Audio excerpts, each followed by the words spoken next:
Bismillahirrahmanirrahim. Assalamualaikum warahmatullahi wabarakatuh. Perkenalkan, nama saya Muhammad Faliha Sulhaq, NIM 17030-116. Di sini saya akan mempresentasikan tugas matkul Islam dan pengetahuan tentang transportasi. Langsung aja untuk latar belakang. Transportasi merupakan hal yang sudah lumrah ditemukan di banyak tempat. Seluruh wilayah di Indonesia memiliki alat transportasi yang saling menghubungkan satu tempat dengan tempat yang lainnya. Pentingnya transportasi bagi masyarakat Indonesia disebabkan oleh beberapa faktor, antara lain keadaan geografis Indonesia yang terdiri dari ribuan pulau kecil dan besar, perairan yang terdiri dari sebagian besar laut, sungai, dan danau yang memungkinkan pengangkutan dilakukan melalui darat, perairan, dan udara guna menjangkau seluruh wilayah Indonesia. Hukum Islam yang memiliki andil dan perkembangan hukum di Indonesia. Relevansi hukum Islam dengan hukum nasional di Indonesia juga semakin seimbang. Menyadari tentang keadaan tersebut, para pakar hukum Islam telah berusaha membuat kajian hukum Islam yang lebih komprehensif agar hukum Islam tetap eksis dan dapat dipergunakan untuk menyelesaikan segala masalah umat dalam era globalisasi saat ini. Kajian Islam tentunya juga memiliki andil yang sangat besar dalam kemajuan perekonomian masyarakat. Hukum Islam, atau yang lebih khusus disebut dengan hukum ekonomi syariah, merupakan alat untuk mengatur dunia perekonomian yang sesuai dengan prinsip Islam. Ilmu ekonomi syariah adalah ilmu pengetahuan yang mempelajari perilaku manusia sebagai hubungan antara tujuan dan sarana untuk memiliki kegunaan alternatif berdasarkan hukum-hukum Islam. Salah satu ayat yang menerangkan dan menganjurkan manusia untuk melakukan kegiatan ekonomi dengan jalan baik adalah sebagai berikut. An-Nisa ayat 29. A'udzubillahi minasyaitonirrajim. Bismillahirrahmanirrahim. Ya ayyuhalladzina amanu la ta'kulu amwalakum bainakum bal badi'il an takufna tijaro antara di milkum wala taqtulu ansakum innallaha kana bikum rahim. Yang artinya, wahai orang-orang yang beriman, janganlah kamu saling memakan harta sesamamu dengan jalan yang batil atau tidak benar, kecuali dalam perdagangan yang berlaku atas dasar suka sama suka di antara kamu. Dan janganlah kamu membunuh dirimu, sungguh Allah Maha Penyayang kepadamu. Astagfirullahaladzim. Ayat tersebut mengindikasikan adanya balasan setiap apa yang dilakukan manusia agar keadilan akan terbentuk, serta kesesuaian hukum yang diberlakukan akan memberikan akibat yang sesuai dengan yang ia perbuat.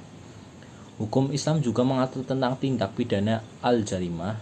Menurut Ahmad Warson Munawir, jarimah secara etimologis adalah berarti berbuat dosa atau kesalahan, berbuat kejahatan dan delik.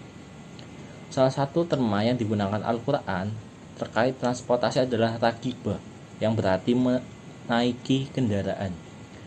Al-Quran menyebutkan terma ini sebanyak 15 kali dalam 15 ayat. Dari seluruh ayat itu dapat diperoleh pemahaman seputar transportasi dalam perspektif Al-Quran.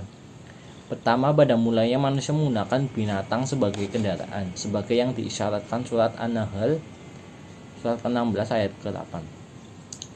Yang suratnya berbunyi, A'udzubillahi minasyaitonirrajim, Bismillahirrahmanirrahim. Wala khayla wala bihala wala khamira litarakubaha wa zinatan wa yakhluqu ma la ta'lamun. Yang artinya, dan Dia telah menciptakan kuda, bigol, dan keledai agar kamu menungganginya dan menjadikannya perhiasan, dan Allah menciptakan apa yang kamu tidak mengetahuinya. Shadaqallahul adzim. Penghujung ayat ini seolah mengisyaratkan akan ada kendaraan dalam bentuk baru, misalnya pesawat terbang. Uniknya pesawat terbang pun tidak lepas dari peran binatang. Lebih tepatnya terinspirasi kinerja burung yang mampu terbang di udara. Seperti dinyatakan surat Al-Mulk ke-67 ayat 19, dan apakah mereka tidak memperhatikan burung-burung yang mengembangkan dan mengatupkan sayapnya di atas mereka? Tidak ada yang menahannya di udara selain Yang Maha Pemurah. Jika diperluas maknanya, banyak kendaraan yang menggunakan binatang sebagai logo hingga nama. Perhatikanlah logo Ferrari atau Lamborghini serta nama kendaraannya, seperti pesawat Garuda, tank amfibi, mobil Kijang, hingga sepeda motor bebek. Dengan demikian, pengembangan moda transportasi di masa lalu, sekarang, dan masa depan senantiasa berhubung dengan binatang. Tidak mengherankan jika Al-Quran sering memotivasi umat muslim untuk menelaah binatang, sebagaimana surat Al-Mulk surat ke-67 ayat ke-19 di atas, agar dapat mengambil inspirasi yang bermanfaat bagi kehidupan umat manusia, semisal penciptaan moda transportasi canggih yang terinspirasi kinerja binatang tertentu. Surat Hud surat ke-11 ayat ke-41. A'udzubillahi minasyaitonirrajim. Bismillahirrahmanirrahim. Wa bismillahi majraha wa mursaha inna rabbi lahufurur rahim. Artinya, Maha suci Tuhan yang telah menundukkan semua ini bagi kami, padahal kami sebelumnya tidak mampu menguasainya, dan sesungguhnya kami akan kembali kepada Tuhan kami. Shadaqallahul adzim. Pembahasan dan analisis. Sanksi hukum atas pelanggaran oleh bus Patasokya harus diterapkan demi sebuah kemaslahatan semua pihak. Pelanggaran atas tidak sesuai pelayanan menimbulkan ketimpangan sosial antar pemilik jalan patas dengan penumpangnya. Ugal-ugalan disebut dalam pasal 247 Undang-Undang Nomor 22 Tahun 2009 tentang lalu lintas dan angkutan jalan, bahwa jika pengemudi mengendarai kendaraan dengan ugal-ugalan, maka sesuai dengan aturan tersebut harus dikenai sanksi hukum berupa denda, sebagaimana yang disebutkan dalam pasal 297 UU LLAJ. Setiap orang yang mengemudikan kendaraan bermotor berbalapan di jalan sebagaimana dimaksud dalam pasal 115 huruf B dipidana dengan pidana kurungan paling lama 1 tahun atau denda paling banyak 3 juta rupiah. Pembahasan dan analisis. Berhenti di sembarang tempat.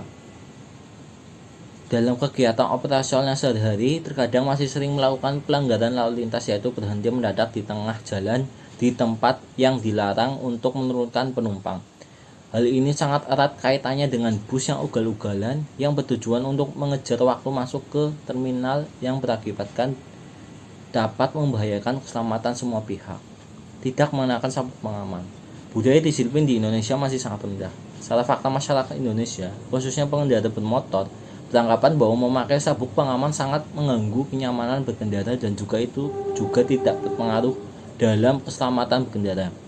Jika dilihat dari sanksi hukum terhadap pelanggaran tersebut, bahwa dalam pasal 289 ayat 1 UU LLAJ menyebutkan sebagai berikut. Setiap orang yang mengemudikan kendaraan bermotor atau penumpang yang duduk di samping pengemudi yang tidak mengenakan sabuk keselamatan sebagaimana dimaksud dalam pasal 106 ayat 6 dipidana dengan pidana kurungan paling lama 1 bulan atau denda paling banyak Rp250.000. Terima kasih presentasi dari saya. Wassalamualaikum warahmatullahi wabarakatuh.